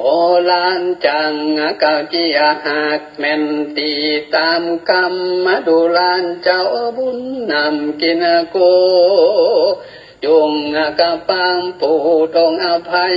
จุงขานิงให้ทั้งต่อตั้งตองว่าเป็นดังป่อกุลนานตั้งมานาดาแม่เจ้าปุ่งปาเท่าสงขาใครขี้ยังกาวถอยมิงบ่น้อยอะไรฟ้าการนาเจ้ากุมันจุมพุงลานาหูแจ้งควันตามบิงก็มิงหันและนาตะตรงปะทานญาแรกแต่นันไปนานเจ้านอลามปุตตาจุงกามส่องขาขี้ไล่ตุกศกไม่แต่ก่อนกองหูผ่อนให้ลิงการใดมีบ่ขันบ่เดือดานนนวันลังเตือพันเข้าหน้าป่าเอาแมวกว่าตัวไปสวดดงไพรหอมหวยได้หยวกกล้วยต้องปีนอแหนมีพักไม่อันกินได้น้ำมันตุกแต่งอาดาเมื่อเข้าสูงต้องเท่ากินกันเป็นนิรันดร์ใจ มองเป็นวายวันได้ส่งเข็นใจปูปาฮักเจ้านอลาเรือลายเป็นดังนอเนื้อเป็นดังสายนอเนื้อซึมเจือในตนนองตาตาปนน้อยอ่อนจูในบ่อนเกหากับส่งข้างขีลายอายุได้10 ชิ้นปิ่งบอกกระนีฟังนาไปจุงกว่าแดนใดส่วนแมวคนใส่นั้นเล่าบ้องโศกเศร้าเครื่องกี่มีตัวปีอ้วนใหญ่ลังเตือใจภายฟันเข้าดงดันสดลังเข้าดงตันกอดลาสังสันป่ากวางฟันอันตายฟันกันอย่างกลือเป็นสากเสื่อมเมสากลาจะสิ่งมาในตามมาลงไผ่ป่าไม้กันได้นำมาหน่อปูนทานองเนากินกำเขาแรงงานส่งปุ้นภายพี่น้องอันอยู่แห่งห้องดงดานกามาส่งปันผู้เท่าสุขกรรมเจ้าคืนวันก็มีหันและนางเองกันติวสังยังมีในวันหนึ่งเล่าแมวนอนเอาคนคำกำจากคำจงกองใครอยากต้องดังตรงตันจริงใครปันบอกเล่าคือน้องเจ้าตามอะไรว่าดูลาพุ่นภายเอ่ยนัดน้องปิงไข่เอวต้องแดงกายตามดงไฟป่ากว้างตามไฟจักหันสัก3 วันเป็นหมอกจากปิงปอกขึ้นมาของคันนิราทางน้องปีจุงอยู่นี่ตามกองอย่างที่ปองสลาลายาแอวป่าแดนไกลเดี๋ยวมีไฟใหญ่หน่อยมังจองหอยเบียนตัวจุงปัดปัวคำเจ้ายังทรงเท่าปูปาแมวอ่านกลางคนคำไข่อยากจะกำองการบอกเจ้าหน่อยอานาถบุญนาน้องพุทธานุมานาวกองตอมเราจังไข่ว่ากันปีจังไปดันกว่าแอวสอนลาตุ้งตันบ่ลายฟันดังอันพองปีดานไปดีจงใจมีแต่เราจุงมีแก่ปีเจ้าบุญน้ำปันเปกับมาหาน้องแต่เตอว่าอันตีนาแมวคนคำอลากางกองสะยองขึ้นฟ้าบัดเดียวกำด้วยเขียวดันเถื่อนบ่มีเปื่อนตัวให้มันเต็งว่าดาบนหมู่ฮักษาอยู่ไพสนก็บานดนใจเจ้าไต่เต้าไปสู่ยังที่โยมปานลานะสีแมวกองขานิ่งมีหูแจงที่อยู่แห่งของตนจริงจำคุณนุมาเท่าเตียวแต่เขาเพียงใจยามตาวันใส่ตกต่ำจักเหมือนคำจนต่างกันเพื่อมาจุจอนก้อมไปหล่อนแก้วกูยังที่อยู่ของตนเดียวยันตุนหรือมาเล่าว่ามาที่เก่าเคยนอนยินวนพวกไม้เลอารามไม้เป็นตานา ว่าโหวตาอุยนนนักลังอนาวาเพียงอันนี้แต่ก่อนกี่เคยลุงวันนาปุงต้องตั้งบัดดิหานาหมดเศร้าบ่เหมือนเก่าเดิมอ่อนห้องนนของแม่งก็มีแต่สายใหญ่องค์แม่เคยไกวแต่ก่อนเคยเอาลูกอ่อนพาลมปั่นกินนมข้ามาเจ้าเคยป้อนข้าวอาบน้ำจำละผ่ามคัดเสียเกยปันปีเลยไหลยำให้นายุงไตกะยังพอวัดทางพาเสื่องก็เก่าเกลือขี้มอง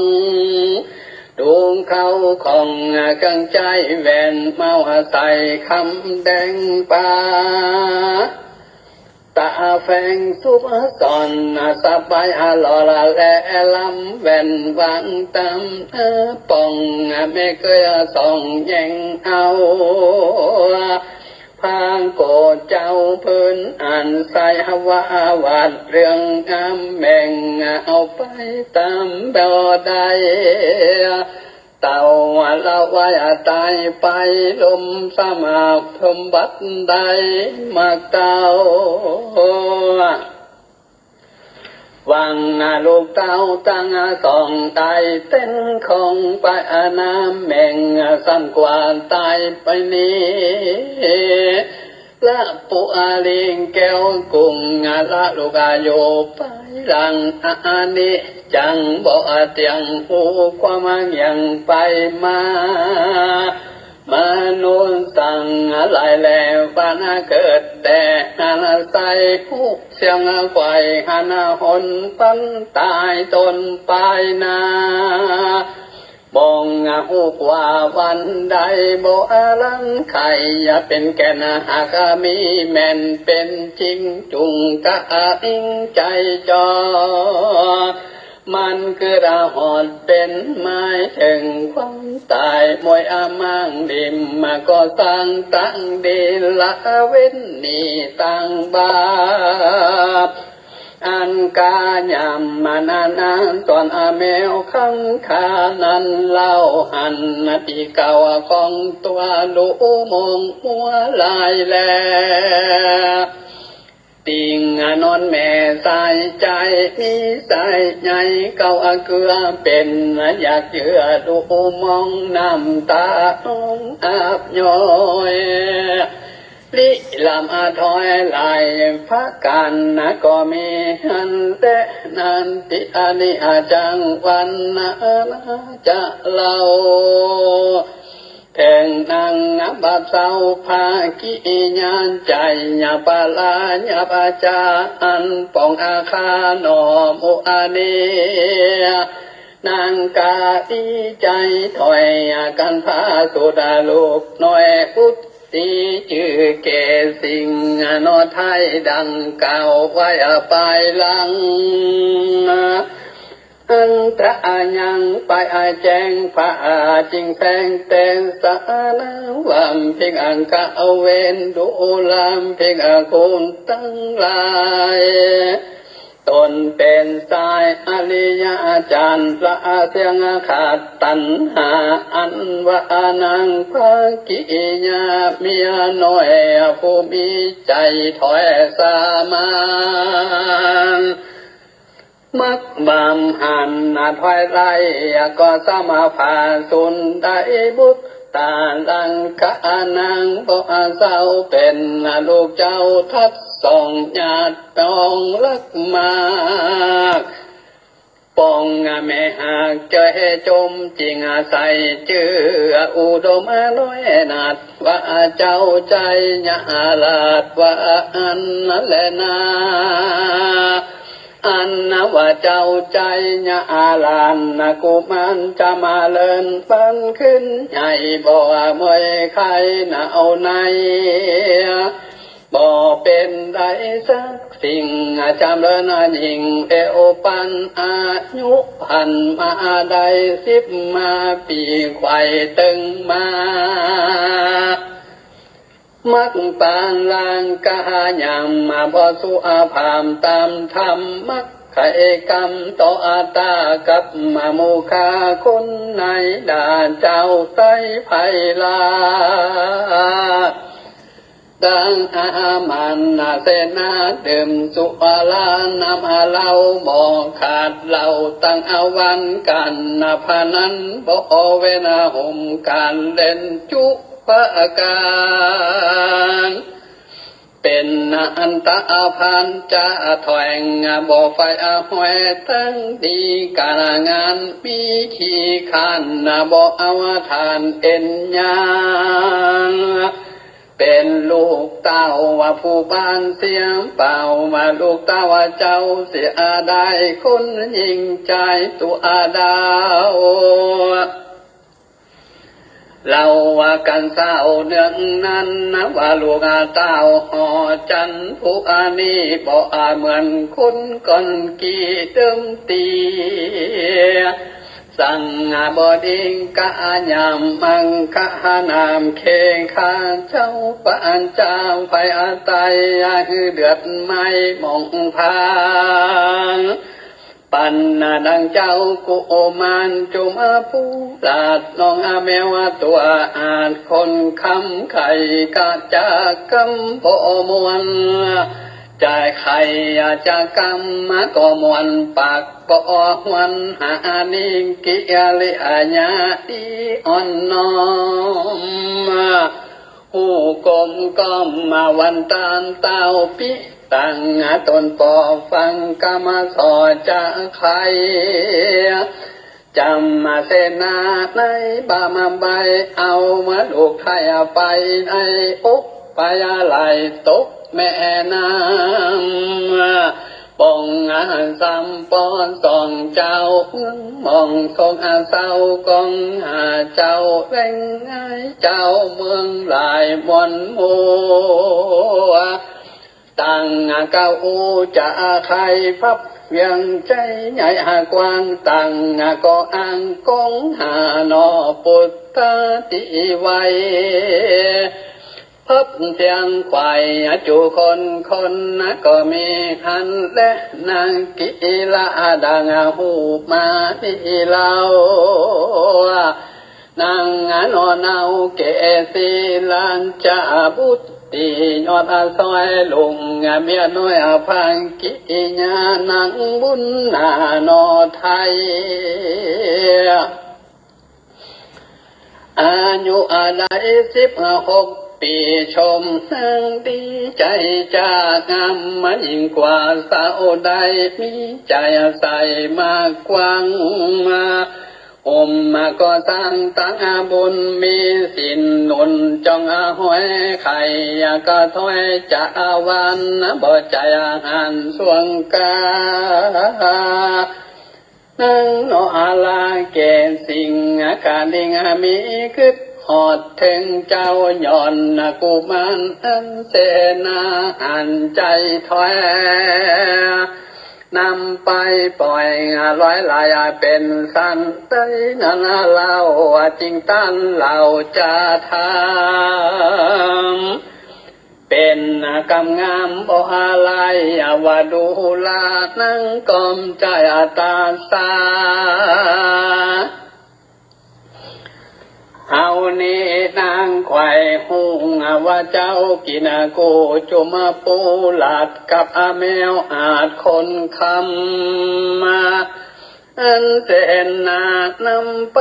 ปล่อยมีตัวใหญ่น้อยสั้นได้ยะจริงเอาอะไรนำกว้างจักมวยมังเป็นพีเลือชีวิตมิงใครหัวจุงเก้า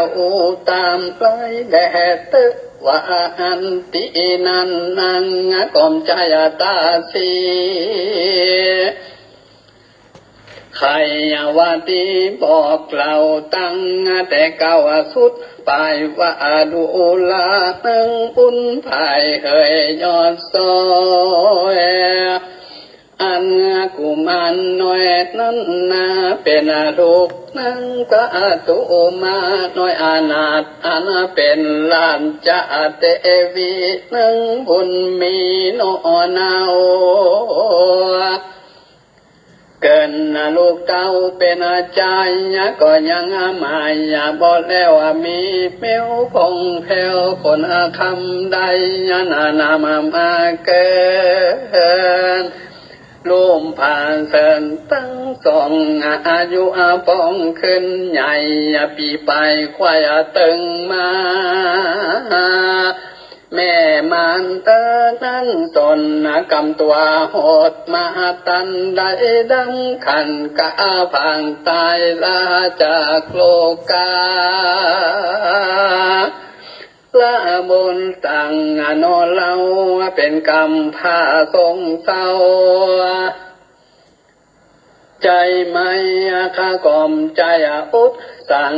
เลี้ยงกันเมื่อบอกอาขาดตนตาวาลาดผู้บางก็มีหลังจะองค์กันแต่งไว้อย่างหนึ่งนั้นไทยพากิญาใดเมื่อเตรียมบาทเป็นนางนันแต่วิมบ่เกิดบ่ถึงปีงาความเข้านึ่งโนอาเนาแผ่ไทยก็เหือเสนาใหญ่ใจห่างน้ำสองกุมันโนอาน้อยอาศัยเป้ปล่อยลอยไหลเป็นสันไตไปหัวจักมีอยู่ลือตาย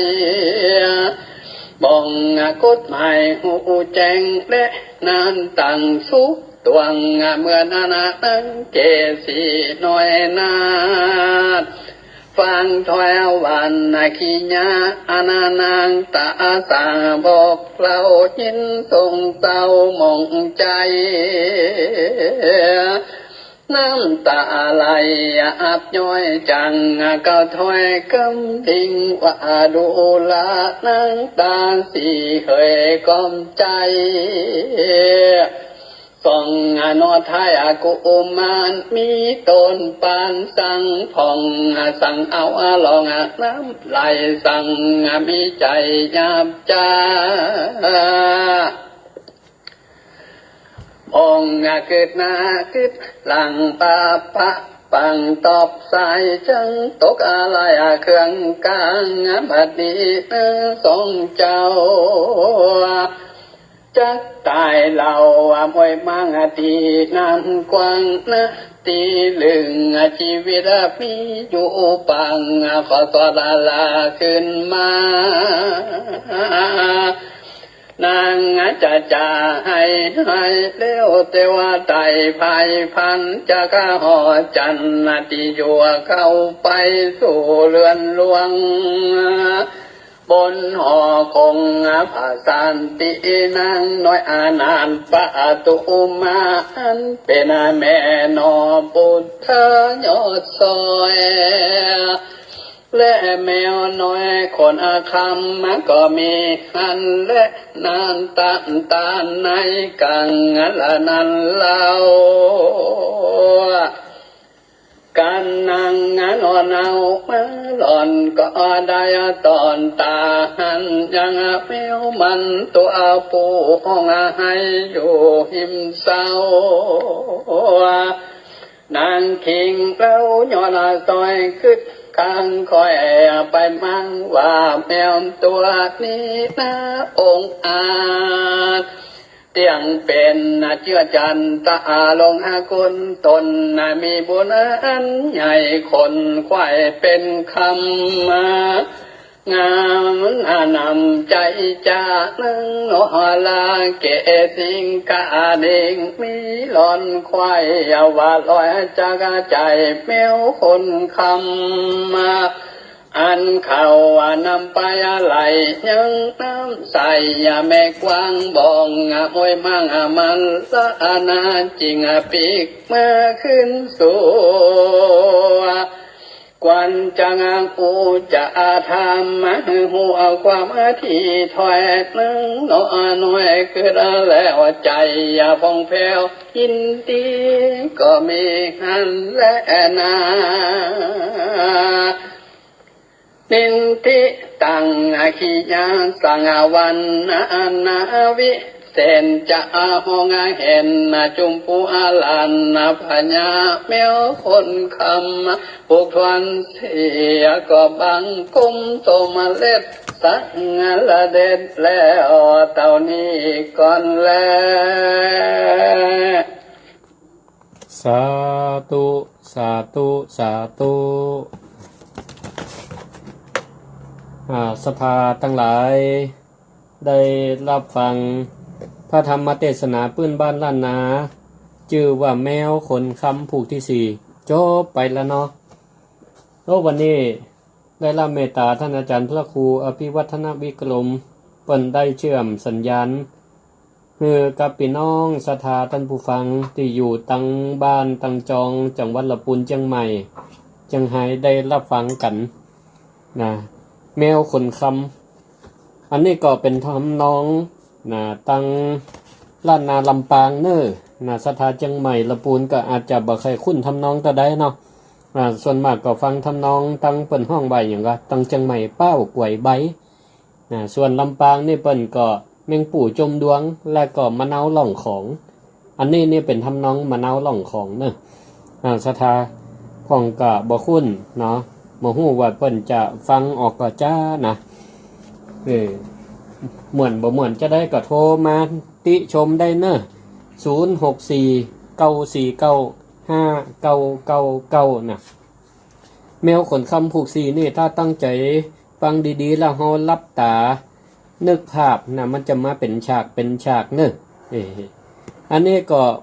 เปิ้นได้พรรณนาเบื้องต้นถึงเจ้าชุมพูลาดกุมารกับแมวขนคำสองพี่น้องตีโดนนางภากีญาแม่หน้าแม่หน้าใจเหี้ยมใจโหดจิตใจมืดเศร้ามัวดำก็เปรียบเหมือนกระโถนนั่นน่ะที่ได้ว่าไว้เอาอิจฉาลูกเมียหลวงหนอซึ่งก็แม่ของเจ้าทั้งสองชื่อว่านางปทุมาไตละแล้วก็ป่อเปิ่นก็ได้เมียน้อยมาแล้วเอามาเลี้ยงจ่วยต่างว่าได้จ่วยเลี้ยงลูกเมียหลวงก็เป็นว่าอิจฉาริษยากันเนาะก็เอาไปปล่อยหล่องแปเจริญพรแม่แก้วกัดโปงเจ้าเป็นม่วนได้ก็ไปว่าบ่ม่วนนะม่วนเนาะสาธุตะกี้เปิ้นอู้ตอนเข้าป่านี่แม่ฟังมันมีอะไรอย่างพ้องนี่แม่บ่ได้ฟังตอนเข้าตอนเข้าล่ะเปิ้นป้าจ้างานเขาดำเนาะตั้งใดก็ดีไปเนาะฟังก็ดีนะงานหลวงงานหลัดมือขาดเนาะดีละได้มีเวลามาฟังทำด้วยกันสาธุขอบคุณสาธุ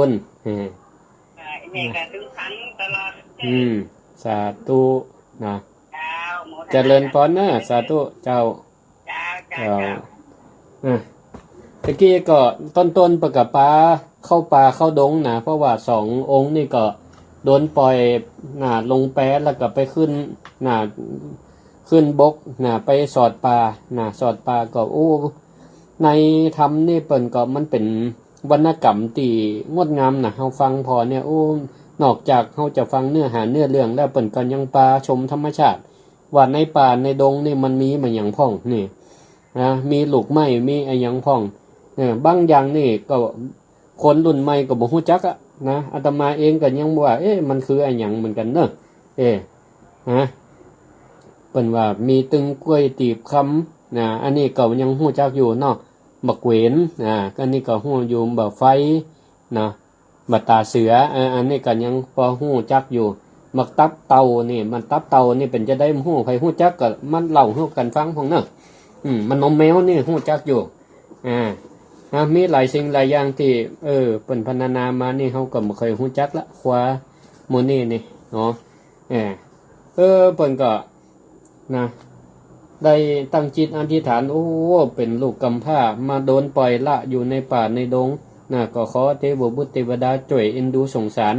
โอ้ตักแดดตักฝนเทวดาก็เลยจี้จ่องจี้ตังป้าเงือเตียวไปหาคนเฒ่าคนแก่สองผัวเมียก็ได้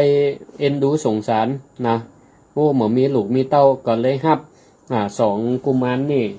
กับแมวขนค้ำเนาะเลี้ยงไว้จนใหญ่นากาบันอายุ17 ปีเนาะจะเลินปอนเจ้าแม่จันกะไปไหนมาแม่งานศพให้บ้านแม่นี่บัลลังบ้านอันงานศพเดี๋ยวกับแม่อันตะกี้กับแม่แก้วพี่สาวก็โทรมาแหละแม่แก้วบักกาใต้น่ะเป็นพี่สาวเป็นพี่แม่จันนี่แหละยังสองแม่ได้ฟังหน่อยเดี๋ยว2 ปีน้องนี่ยังอันในทำเหมือนกันเนาะยังแมวขนค้ำนี่แหละ2 ปีน้องนี่นะเป็นอย่างเดียวฟังผูกต่อไปได้เนอะสาธุขอบคุณที่ยังอันนี้นอนได้ฟังอยู่ลูกสาธุขอบคุณแม่จันแม่แก้วแม่จันพี่น้องกันเนาะโอ้จื่อดีตึงกูเนี่ยสาธุเจริญพรเนอะบัดตันเอาละตันเปิ่นละวันนี้นี่นะมีโจกเนอะมีโจกสาธุเจริญพรแม่คำมีเจริญพรแม่คำมีโทตันเปิ่นแล้วเนาะสาธุนั่นน่ะคนดีก็ต้องปะคนดีเนาะนี่เนาะน่าติดตามรับฟังต่อไปเนอะสาธุเป็นกำลังใจให้กันขอบคุณเราเจริญพรแม่บัวไขเจ้าสาธุฟังตั้งแต่กี่โมงแล้วแม่บัวไขน่ะแม่ฟังตั้งแต่4 โมงดูฟังตั้งแต่ท่านพ่อครูอภิวัฒนวิกรมพุ่นละเนาะโอ้ทานวิทยุเชียงแต่นะทานวิทยุโอ้ดีมากฟังไปจนเดี๋ยววันที่10ธันวาคมนี้มา10 ธันวาอย่างจะตั้งชื่อทานวิทยุกะสตังล่ะเราเบียกะเราเบียกะเจ้าเราบ่แก้วบ่ตอมเด้อได้เดี๋ยวซ้อก่อนสาธุขอบคุณนะแม่นะเจริญพรนะสาธุ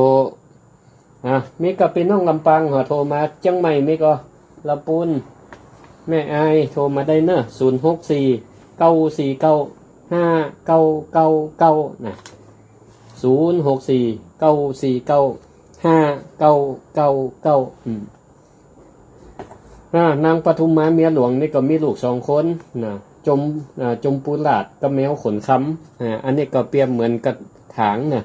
ลูกก็ดีแม่ก็ดีส่วนนางภากีญาเมียน้อยนี่ก็เปรียบเหมือนกระโถนนะอย่างที่ว่านั่นนะโอ้เอากิเลสเข้าตัวเนาะคือความโลภความโกรธความหลงใครเป็นเมียเอกใครเอามีทรัพย์สมบัติเอาไว้ให้ลูกให้เต้าลูกก็มี2 คนก็นะลูกคนแรกเป็นประจายอันนี้ก็บดีขี้ข้านสะปะของบดีอยู่ในตัวใจเนี่ยหลาดกุมันปากบดีปากบ่ม่วนใครแจ้งใครด่าทหารใครโคกใครซับจะได้ก็ได้นะเจริญพรแม่เจ้าแม่น้อยเจ้าลำปางวันไหนนะน้อยเนอะเจ้าแม่ฟังอยู่เนอะสาธุฝนตกก็มาตกหนักเจ้าหมอกสวยๆนี่เนาะดีละขอบคุณโทรมาให้กำลังใจเนาะสาธุขอบคุณแม่สาธุเจ้าเจริญพรแม่คุยเบาวิทยุหน่อยนึงแม่เจริญพรแม่ ไปตอบในวิทยุตอบโทรศัพท์เฮาเพกะเดี๋ยวต้องโทรศัพท์แบบนี้เหรอวิทยุ เรื่องม่วนเนี่ยล่ะม่วนดีเนาะติดตามฟังต่อไปถ้าม่วนวันได้จะออกแบบนี้วันนี้วัน